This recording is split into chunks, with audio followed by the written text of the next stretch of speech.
At nandito na naman tayo ulit sa ating no contact update for January 6, 2026.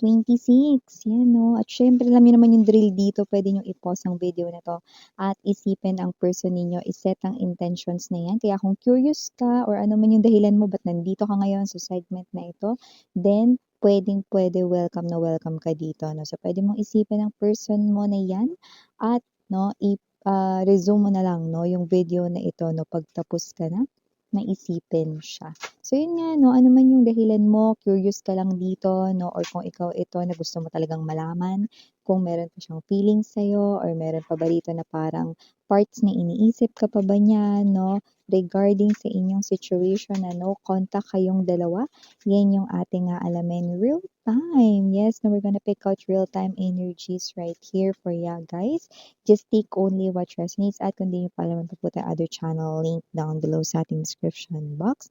So if interested, i-click lang yung link dyan para mapunta kayo doon in araw-araw ay nag-upload tayo ng collective readings for all signs there. So let's go ahead and check these messages for you guys. Archangel, Michael, Angel, Guides, Army of Angels, Guardians, ni Collective, can we get messages for this no contact situation for January 6, 2026. Thank you so much. Just take only what resonates, guys. Okay. Is this person, iniisip pa ba si collective? May feelings pa po ba kay collective or may plano ba? Sa pagpaparamdam, pag-message, pag-reach out kay collective. Thank you so much. May free will kayo mga babes kung gusto nyo i-claim ang mga mensahe at kung ayaw nyo naman, just leave the rest behind kasi baka yun ay for other viewers naman. So, meron kayo ditong energy ng Knight of Coins, Eight of Cups, Ace of Swords, King of Coins, Magician, Ten of Swords, bottom of the deck, Temperance, Eight of Swords, and the Emperor.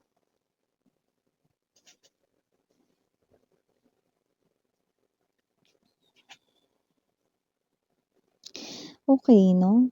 So, nakikita natin dito, no, na halos lahat ng kanyang iniisip patungkol sa'yo ngayon, yung kanya ring damdamin patungkol sa'yo ngayon, real-time energies sa'yo ngayon ng taong ito, no, ay nakikita natin ditong puro or pure. So, kung sino man tong energy na to, no, this person here is, yes, you're right, iniisip ka pa rin niya ngayon. Yes, you're right, this person here ay may feelings pa rin siya ngayon sa'yo, no? At mukhang balak niya na lang na parang wala mo nang gawin sa ngayon.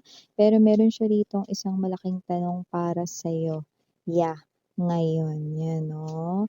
Temperance energy, Ten of Swords right in here. Hindi mo na ba siya rito mapapatawad or hindi mo na ba siya rito mapagbibigyan?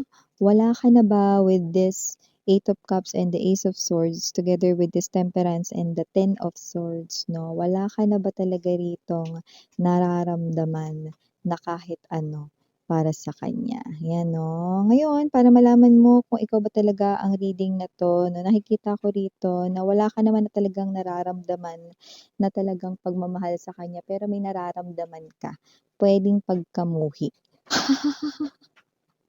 Galit, gano'n. Pero yung iba hindi naman pagkamuhi, grudge or galit 'no, pero puwedeng may energy kayo ng pagkainis or pagkadismaya, disappointment sa kanya, 'yan. So, yung iba gano'n lang naman kababaw 'no. Pero kasi ang tanong niya rito, wala na ba kayong nararamdaman para sa kanya, okey? Pero ang ibig niyang sabihin do'n, wala ka na bang pagmamahal sa kanya, yun yun, okey? Pero ang term kasi rito ay nararamdaman para sa kanya 'no.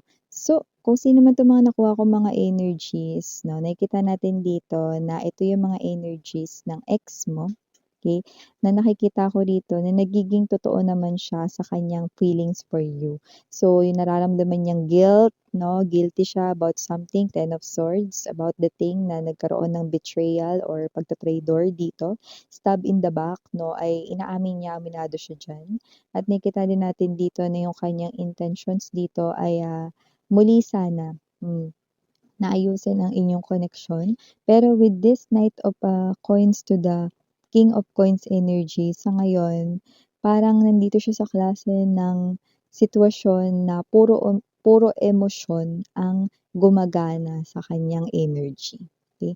Kaya hindi siya dito makapag-isip ng way or ng paraan kung ano yung gagawin niya. Pero oo, nagbabalak siya ritong magparamdam sa'yo. Pero sa ngayon, hindi ko nakikita yung paggalaw kasi puro rito emosyon yung kumikilos, okay? Kasi kailangan ano yun eh, coherent yun eh. Ibig sabihin, kailangan in alignment yung mind niya, yung heart niya, yung body, yung soul, dapat may pagkakaisa yun, okay? So, kailangan naka-align yun lahat, okay, sa iisang gustong gawin, no? Kaya hindi ko pa nakikita yung action dito sa tao na 'to, 'no, pero nakikita natin na oo, nagbabalak siyang gumawa ng aksyon, pero ngayon hindi muna. Pero ito yung kanya ritong energy, January 6, 2026. Ibig sabihin itong tao na 'to, 'no, meron talaga ritong energy ng pagbabalik loob sa'yo, 'yan. So, kung sino man 'tong energy na 'to na hindi ka talaga niya nakalimutan, so kahit na no contact kayong dalawa, hindi siya nagpaparamdam, na yung iba ginost kayo nito with the Eight of Cups. Pero nakita natin dito na itong person na 'to na actually meron pa ngang parte rito na parang pinili niya magpakalayo-layo, eh, taray, pinili magpakalayo-layo. Kasi nga parang na-overwhelm siya sa emotions and feelings, 'no. Alam mo kasi, okey, ang mga human beings merong klase, 'no, ng parang realization na late nilang nare-realize lahat, okey. At itong tao na 'to, itong person mo na 'to, 'no, 'yan yung nangyayari sa kanya. So, late niyang na-realize rito ang kanya ritong feelings talaga para sa'yo. So, parang may energy siya rito na hindi ako nararapat para kay collective, kailangan lumayo na ako sa kanya para hindi ko na masaktan yung damdamin niya. May mga gano'n siya, nagse-self-pity siya. Self-pity tawag dun, eh. At kung sino rin 'tong energy na 'to, dati feeling victim siya. Alam niyo yung feeling victim, yung parang, siya yung kawawa, siya yung dehado sa koneksyon ninyo dati, gano'n yung peg niya. Pero ngayon, iba na, okey? Ngayon aminado na siya rito mga babes, 'no, na nagkamali siya, na may kasalanan siya dito, okey?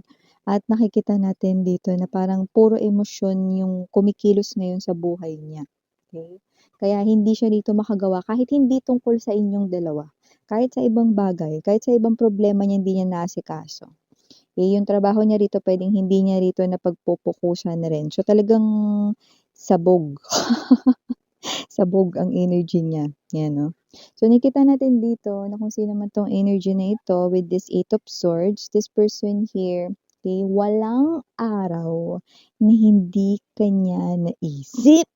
Kasi nakita natin dito na itong person na ito 'no, with the Ace of Swords energy, kahit hindi kayo nag-uusap 'no, sa kanya ritong isipan, gusto ka talaga niyang kausapin 'no. May mga times na nagse-self-talk siya, alam mo yung self-talk?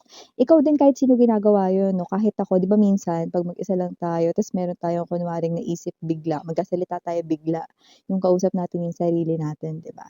So may mga gano'ng times siya, pero yung kanya medyo malala. Pero don't get it wrong, hindi naman siya nababaliw or wala naman siya rito na parang problem sa kanyang mental 'no. Pero ibig lang sabihin nito dahil hindi ka niya magawang kausapin in person or personally 'no, ito ay kanyang ginagawa 'no, sa kanya rito 'no, na sarili, okey, especially 'pag mag-isa siya.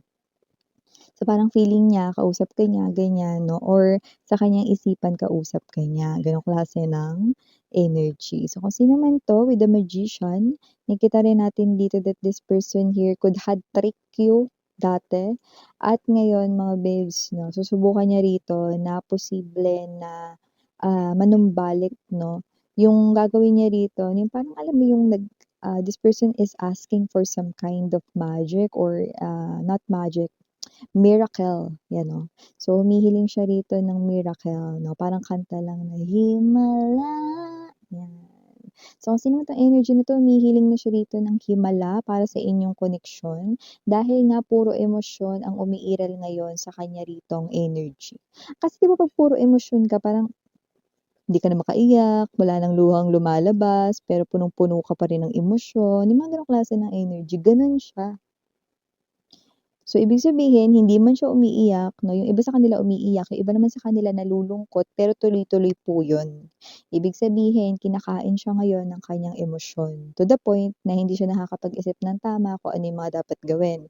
Hindi niya rin naiisip dito na magtanong sa iba kasi nahihiya siya 'no, at ito ay judgment na with this Ace of Swords 'no, alam mo kasi yung mga salita para yang kutsilyo, 'di ba?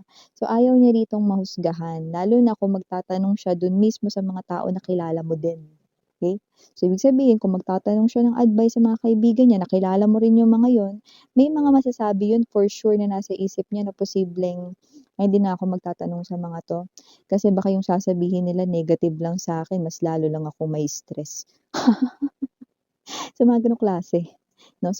So, parang nahihirapan siya na solusyonan yung sarili niyang problema, pero gusto niyang humingi ng advice sa iba, sa family members niya or sa kanyang mga kaibigan, pero hindi niya magawa kasi this person is afraid of judgment, 'no, galing mismo sa mga taong kilala mo rin, 'di ba?